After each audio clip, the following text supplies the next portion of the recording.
પાનમના જળાશયમાં પાણીની નવી આવક. પાનમ ડેમમાં 13,896 ક્યુસેક પાણીની આવક નોંધાઈ.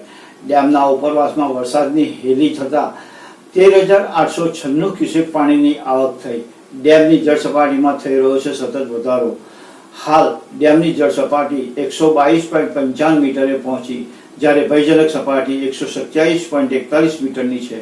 તો આવો જોઈએ આ એક રિપોર્ટ.